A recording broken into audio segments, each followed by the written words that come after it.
Hello students, today we are going to do the remaining part, that is the 4th, 5th and the 6th stanza of the poem The Power of Music by John Dryden.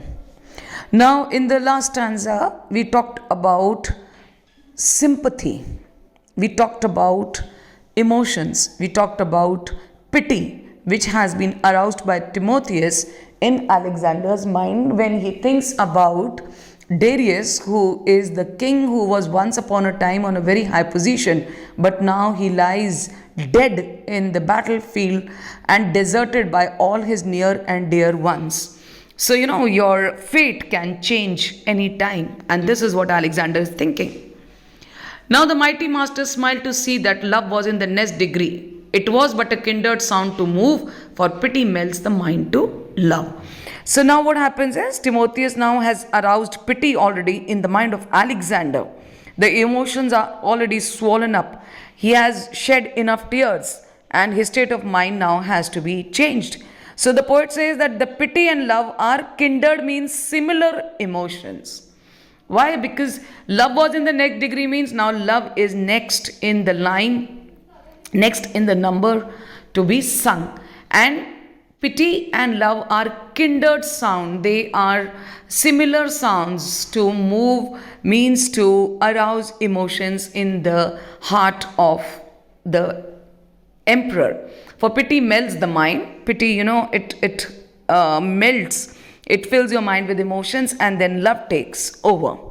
Now, the poet says that pity is the same as love. And in music also, pity, he says, that both are soft in sound. Psychologically, when the mind has been aroused to pity, it begins to love the objects of its pity. So therefore, love is next to pity in the order of emotions to arouse love. Now Timotheus began to play the Lydian tunes. And Lydian measure means the Lydian music, the Lydian tunes, and soon he soothed his soul to pleasures. And immediately Alexander's soul was comforted, it was soothed, and now it is full of happiness. Okay, now what does Timotheus sing? War he sung his toil and trouble, honor but an empty bubble. Never ending, still beginning, fighting still and still destroying. So what does Timothean think? Timothean says, he says that war is full of labor and trouble. There is no end to war. One war prepares the background for another war. So is in the case of honor. It is not something which is substantial. It is not something which is immortal. It is only a notion. It is only like a bubble which is temporary, which is very short-lived. And he says, never ending, still beginning, fighting still and still destroying. So when you fight continuously and one war or one battle is resulting in another battle, so the destruction goes on and on. So he says, Alexander, stop and think. If the world be worth thy winning, think it worth enjoying. Timothy is saying, world was not only a thing only to gain. Victory is not only a thing to gain, but it is also a thing to be enjoyed. The brave should try to enjoy the world. He said to Alexander that beautiful Thais is sitting near you. She is a gift of gods to you. You must enjoy her. He says, think it worth enjoying. Lovely Thais sits beside thee. Take the goods the gods provide thee. You have such a beautiful beloved. You have such a lovely and a wonderful beloved Thais sitting beside you. These are the gifts which God have given you. Why do not you not enjoy your life with Thais? The many rend the sky with loud applause. So love was crowned, but music won the cause. The many means the many courtiers. The many courtiers, they started, applauding. And they applauded so loudly that it felt as if the sky is going to be rent, means it is going to be torn with the loud sound of the applause. And love won. Love was victorious. But who was responsible? Who was the instrumental factor in making the love win? Music was the instrumental factor. The prince, unable to conceal his pain, gazed to the fair who caused his care. Now the prince, he is totally intoxicated. He is intoxicated with his victory. He is intoxicated with his feeling that he is the Son of God. He's intoxicated under the influence of wine, and his heart is already melted with pity and love. So now he's unable to conceal his pain, the pain of love. And therefore he looked on the fair. Gazed means he looked at the beautiful thighs. Who caused his care? Who is the cause of his love? And sighed and looked and sighed and looked and sighed and looked and sighed again. So he took a deep breath and thought about love and his lovely thighs. And then he took a deep breath and looked and took a deep breath and looked. So this repetition is actually to lay emphasis. And at length means at last, with love and wine at once oppressed. So he is under the intoxication of both love and wine, having an intoxicating influence on him.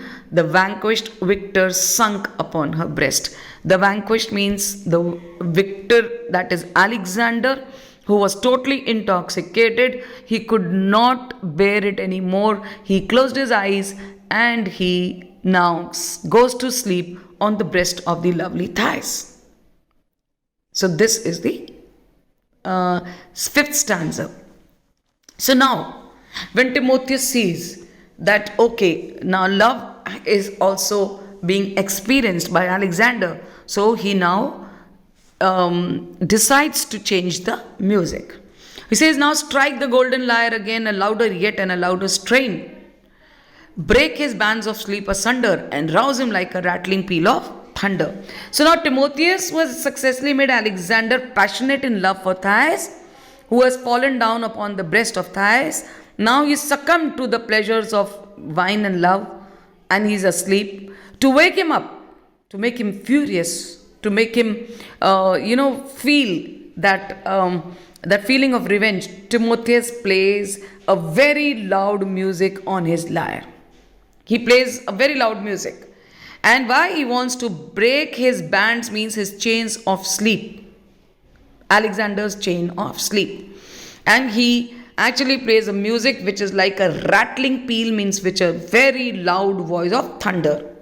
Hark, hark, the horrid sound has raised up his head. So hark, hark means listen, listen. The horrid means the loud sound of the music played by Timotheus has made Alexander rise up his head. As awake from dead and amazed, he stares around. He gets up, totally confused, totally unaware that what is happening to him, as if he has, awakened from his death. Revenge, revenge, Timotheus cries. See the furies arise. See the snakes that they rear now, they hiss in their hair. So now, Timotheus sang that furies are appearing with hissing snakes on their hair. Who are furies? In Greek mythologies, the furies were the avenging deities, the avenging gods, the goddess of revenge. And they were represented as winged women, women with wings. Sometimes they were shown with snakes in their hair.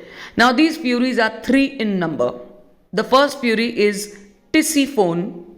They are sisters. The first is Tisiphone. The second is Alecto. And the third is Meagre. So these furies, they have come. These furies, they are carrying, snakes in their hair. And the snakes are actually, hissing. And there are sparkle in the eyes. And how they hiss in their hair. And the sparkle that flash from their eyes. The sparkle means the fire of revenge is sparkling from the eyes of these furies. Behind a ghastly band, each a torch in his hand. These are Grecian goats that in battle were slain. So he says, Alexander, you cannot be intoxicated. You cannot forget the soldiers who have been martyred, who have given their life, who were killed for you. So he's saying that the ghost of the dead Grecian soldiers are appearing, and they have torches in their hands. They are demanding vengeance upon their enemy, and they remain unburied. Their dead bodies are still lying on the battlefield. How you can rejoice and you can have pleasures when the soldiers who have given up their life for you are lying unburied on the battlefield? Inglorious, they have not been even given a proper burial.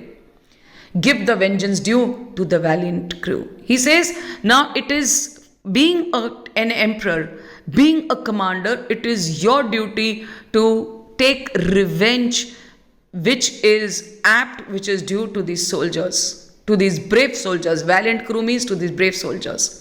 Behold how they toss their torches on high, how they point to the Persian abodes. So what are they doing? These Grecian soldiers, they have torches in their hands and they're demanding vengeance, and they are pointing out towards the Persian abodes, means to the houses, to the dwellings of the Persian. The ghosts are raising their torches on the Persian palaces and the temples of the enemy god, and they are asking or demanding revenge and the glittering temples of their hostile gods. Hostile gods means the gods of the Persia. The princes applaud with a furious joy, and the king seized a flambeau with zeal to destroy. The princes means the courtiers who are sitting. They applaud means again they clap. With now this joy is full of revenge, full of fury. And the king, that is Alexander, he seizes, he catches hold of a flambeau, means a torch, and he has an enthusiasm and a zeal to destroy his complete enemy.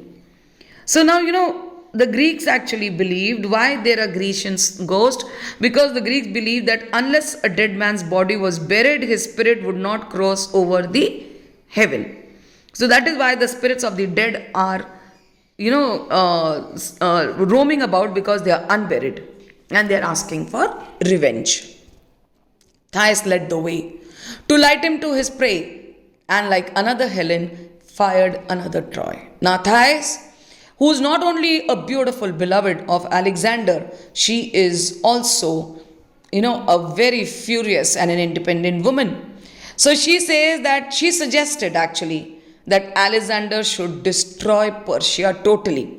And she led the way. She actually starts walking and taking Alexander towards his prey, towards his victim, that is Persia. And like another Helen, fired means destroyed another Troy. Now, this is again, Greek mythology, in Greek history, we have Helen actually, who was the queen of the queen of Greece. She deserted, she left her Greek husband Menelaus, and she went to Troy with Paris, who was the son of the king of Troy. Now, this elopement of Paris, who was the prince of Troy, and Helen, who was the queen of Greece, this elopement started a 10-year war between the Greeks and the Trojans. And a great battle was fought, and Troy was totally destroyed. So just as Helen was responsible for the complete destruction of Troy, similarly here Thais takes the responsibility and leads the way of Alexander to destroy Paris. Now we will do the last stanza. Thus long, long ago, heaving billows learned to blow, while organs yet were mute, Timotheus to this breathing flute and sounding lyre could swell the soul to rage or kindle soft desire. So now he's saying, the poet says that very long ago, means before heaving bellows. Heaving bellows means before the flute was played, before the lyre was invented.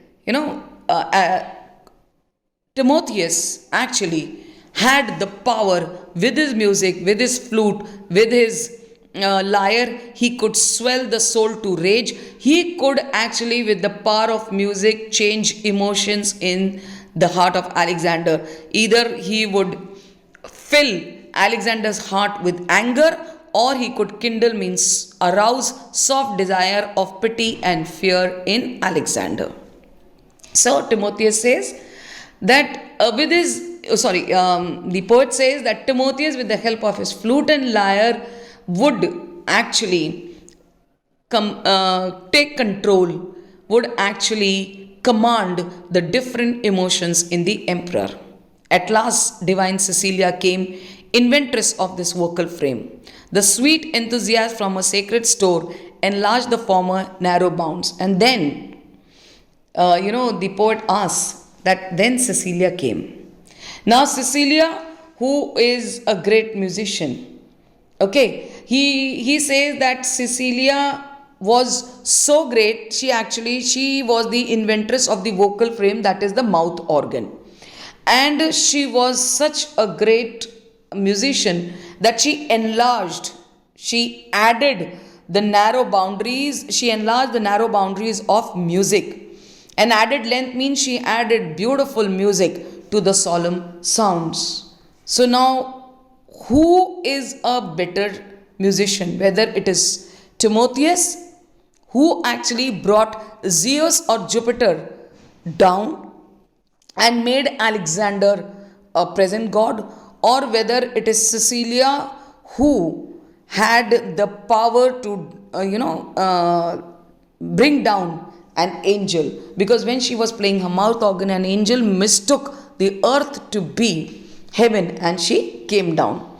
So now the poet asks that whether Timotheus should take the crown or Saint Cecilia should be accepted as a greater musician. But he says both are great, because if Timotheus could make Alexander feel godlike with the power of music, Cecilia could attract with her music an angel to come down to the earth. The organ which Saint Cecilia is said to have introduced into the church music, it has a far greater range of notes, both high and low, than any other musical instrument. So she added. So we do not know that who is a better musician, and therefore the crown should be shared between both Saint Cecilia and Timotheus. I hope you've understood. Thank you.